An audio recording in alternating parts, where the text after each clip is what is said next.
चिकुंज बिहारी शेह हरिदास। राधे राधे दोस्तों, आज वृंदावन में हमारा डे 4 है और आज ही लास्ट डे है। आज हमारा जो है लास्ट डे है वृंदावन में और इसके बाद हम घर चले जाएंगे। तो आज हमने डिसाइड किया है कि आज हम ब्रज में ही रहेंगे, मतलब वृंदावन में ही रहेंगे। तो सुबह होटल से निकलने के बाद हमने देखिए चेकआउट कर दिया था और जो सामान था वो उन्होंने स्टोर रूम में रख दिया था। तो होटल जो है हमने चेकआउट कर दिया है और हम पहुंच गए बांके बिहारी की गलियों में, क्योंकि अब आज चले जाएंगे घर, आज शाम तक निकल जाएंगे। तो हमने सोचा कि हम बांके बिहारी लाल से मिले बिना तो नहीं जाएंगे। तो सबसे पहले मॉर्निंग के जो दर्शन है वो हमने बांके बिहारी लाल जी के लिए किए। उससे पहले थोड़ी सी देर के लिए मैंने सोचा एक बार और पूछ लूँ उनसे कि नाइट सूट और है क्या, आपने और चेक किया क्या। तो जहाँ से लाला की शॉपिंग की थी उस शॉप पे हम वापस गए। फिर हमने वापस उनसे पूछा कि लाल जी के लिए अगर और नाइट सूट है तो आप दिखा दीजिएगा। तो फिर हम शॉप पे चले गए थे। इसके बाद ये हमारे लाल जी के प्रांगण का है। इस दिन ब्लू कलर के बलून लगे हुए थे और बांके बिहारी लाल, बहुत बहुत भीड़ थी। इस वजह से कोई वीडियो क्लिप या कुछ ऐसा नहीं, बट दर्शन हुए थे। लाल के चेहरे चेहरे के बस दर्शन किए थे। और अब जो है हम राधा रमन लाल जी के दर्शन के लिए जा रहे हैं। और ये देखिए राधा रमन लाल जी, हम पहुंच गए हैं।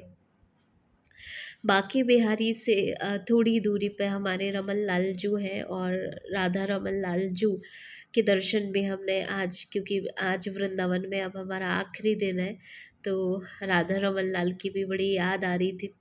3 दिन से यहाँ थे लेकिन ना यमुना महारानी के दर्शन किए थे, ना राधा रमन लाल के किए थे। तो आज फाइनली राधा रमन लाल को निहारने जा रहे हैं और ये बाहर से है राधा रमन लाल जू। और आप सब कहते हैं कि कृषु रमन लाल जी जैसे लगते हैं, तो देखिए ना कृषु इस बार रमन लाल को अपने साथ ही तो लेके आ गए हैं। और ये हमारे बहुत प्यारा पर्पल कलर का ड्रेस पहना था और इतने इतने प्यारे लग रहे थे, बहुत सुंदर लग रहे थे रमन लाल। और एक चीज़ और नोटिस की मैंने, जैसा रमन लाल ने कपड़े पहने थे, वहाँ के जो मेन गोस्वामी थे उन्होंने भी कुछ पर्पल कलर के ही ड्रेस पहने थे। तो लाल जी ने उस दिन पर्पल कलर पहना हुआ था। लाल जी के जो पैर है चरण दर्शन किए मैंने, बिल्कुल मैं आगे चली गई थी। यहाँ पे रमन लाल के लिए हमेशा संकीर्तन चलता रहता है, बहुत बहुत प्यारा सुना रहे थे वो। मेरा मन तो था ओरिजिनल वीडियो में अपलोड करूं, पर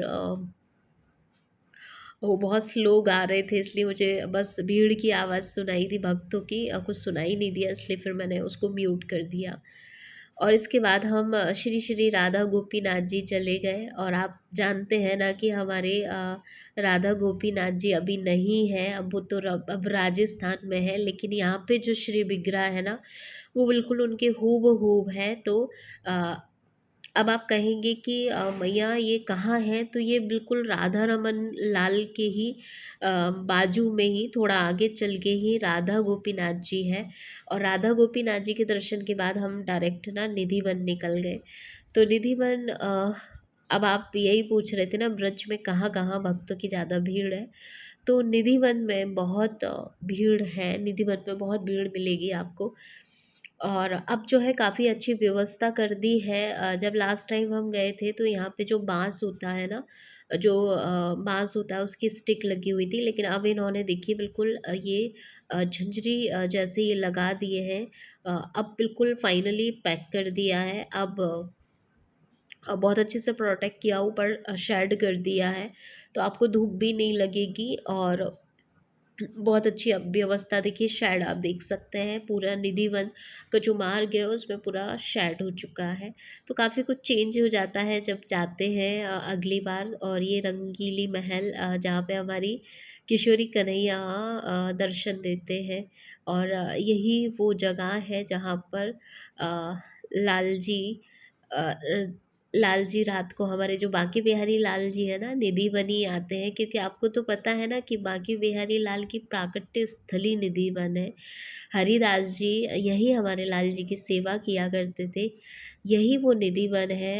यही वो हमारी प्राण स्थली है हमारे लाल की, हमारे बांके बिहारी लाल की। यहीं बांके बिहारी लाल सबको दर्शन देते थे पहले, हरिदास जी यहीं लाल लड़ाते थे अपने लाल को।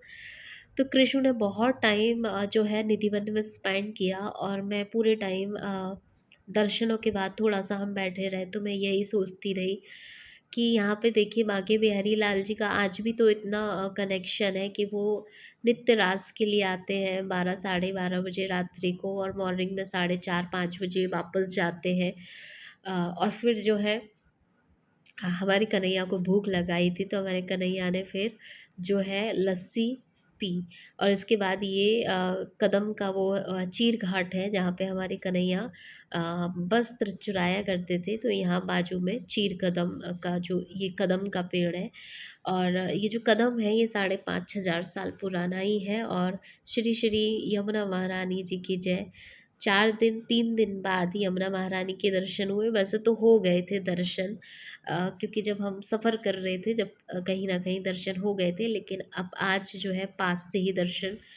तो जब भी आप ब्रज जाएं गोपेश्वर महादेव और यमुना महारानी के दर्शन के बिना ना ही लौटें, चाहे आप कितने ही भी अर्जेंट में दर्शन के लिए जाएं ब्रज में। तो कन्हैया ने तो अपनी सॉरी, कन्हैया ने तो अपनी मैया के साथ बहुत मस्ती की, और यमुना महारानी से खूब सारी बातचीत की।